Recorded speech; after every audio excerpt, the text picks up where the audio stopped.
பாஜக மாநில துணைத் தலைவர் குஷ்பு நம்மோடு இருக்கார், அவர்கிட்ட கேட்கலாம். மேம், சட்டமன்ற தேர்தல் நெருங்குது, தேசிய ஜனநாயக கூட்டணியும் ஒரு வடிவம் பெற்றிருக்குது, களச்சூழல் எப்படி மேம் இருக்கு? நீங்க தான் சொல்லணும் எந்த அளவுக்கு ஒரு எழுச்சி மக்கள் மத்தியில நம்ம பாக்குறோம். பிரதமர் அவர்கள் வந்துட்டு போனாரு, அந்த எழுச்சி நீங்க பாக்கணும். மக்கள் அங்கதான் இருந்தாங்க, எப்படி வரவேற்றாங்க. சோ ஐ திங்க் அந்த தேசிய ஜனநாயக கூட்டணியோடைய மேடை நீங்க பாத்தீங்கன்னா அமோகமா இருந்தது. சோ ஐ திங்க் கிரேட்டா இருக்கு. நேற்று விஜய் தலைமையில செயல் வீரர்கள் கூட்டம் நடந்தது. அந்த செயல் வீரர்கள் கூட்டத்தில் அதிமுக பாஜக கிட்ட சரணடைந்துட்டு அப்படிங்கிற ஒரு குற்றச்சாட்டை எழுப்பி இருக்கிறாரு. தம்பி அரசியலுக்கு புதுசு. அதிமுக ஆட்சி நேத்து வந்தவங்க கிடையாது. அண்ணா காலத்திலிருந்து அதுக்கப்புறம் புரட்சி தலைவர் பார்த்தோம், அம்மையார் ஜெயலலிதா அவர்கள் பார்த்தோம், இபிஎஸ் அவர்களையும் பார்த்தோம். ஸோ இது காலங்காலமா இருக்கிறது, ஒரு டிராவிடியனுக்குள்ளே இருக்கிறது, ரொம்ப டீப்பா ரூட்டடா இருக்கிறது ஒரு கட்சி. இது யாருக்கும் சரண் அடையணும்னு அவசியமே கிடையாது. ஸோ ஒரு மேடையில இருக்கும்போது எல்லாரும் விசில் அடிக்கும் போது உங்களுக்கு அந்த ஒரு வீராப்பு வந்துடும். பேசணும், சில நேரத்துல வார்த்தைகள் விடுவோம், தம்பி திருந்துருவாரு. மீண்டும் தனித்து தான் அவங்க கூட்டணி இருக்க போறாங்க, தான் தலைமையில தான் கூட்டணி அப்படிங்கறத விஜய் நேற்று உறுதி செஞ்சிருக்கிறாரு. இது அவருக்கு சப்போர்ட்டிவா இருக்கும்னு நினைக்கிறீங்களா மேம்? அது அவர் தான் சொல்லணும். சப்போர்ட்டிவா இருக்குமா இல்லையானா அதுக்கு நான் பதில் கொடுக்க முடியாது.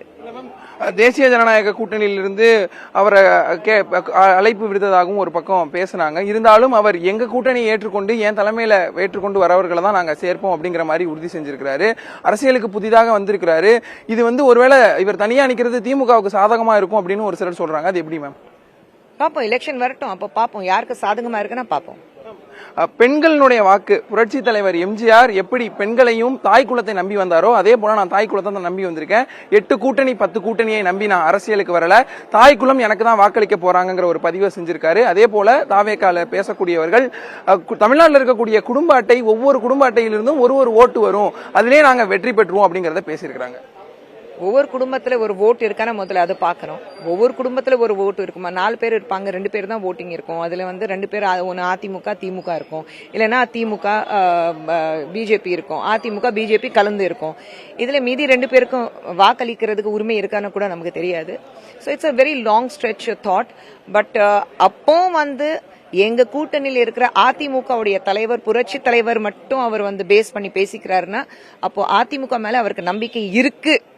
ஏன்னா புரட்சி தலைவர் பேர் இருக்கு, புரட்சி தலைவி பேர் இருக்கு. ஸோ அந்த நம்பிக்கை இருக்கிறதுனால எனக்கு சந்தோஷமா இருக்கு. நீங்க உங்க வாழ்க்கையில முன்னேறணும், நீங்க அரசியல் ரீதியாக முன்னேறணும் சொல்லும்போது புரட்சி தலைவர் மனசுல வச்சுட்டு நீங்க முன்னாடி போறீங்க. So somebody has done something good இல்லைங்க. ஸோ அது வரைக்கும் சந்தோஷம்.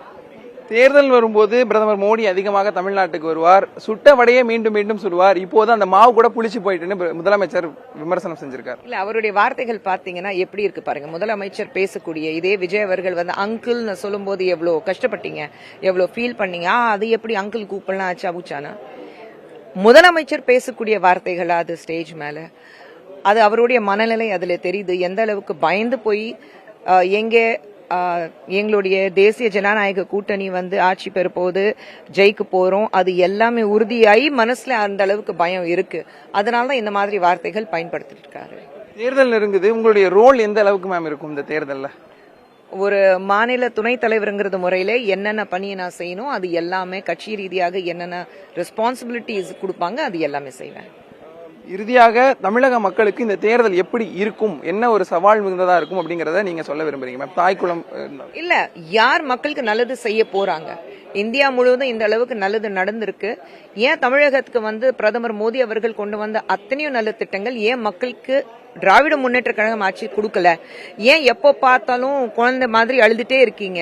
நீங்க நீங்க தொட்டில போட்டாலும் அழுகுறீங்க, உங்களை தட்டி கொடுத்தாலும் அழுகுறீங்க, உங்களை அணைச்சி ஆறுதல் சொன்னாலும் நீங்க அழுகுறீங்க. அப்போ பிரச்சனை உங்க வயிற்றுக்குள்ள இருக்கு.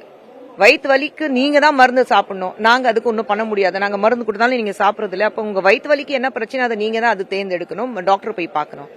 பட் இன்னைக்கு இருக்கிற நிலைமையில தமிழ்நாட்டில் இருக்கிற மக்கள் தெளிவாக இருக்கிறாங்க.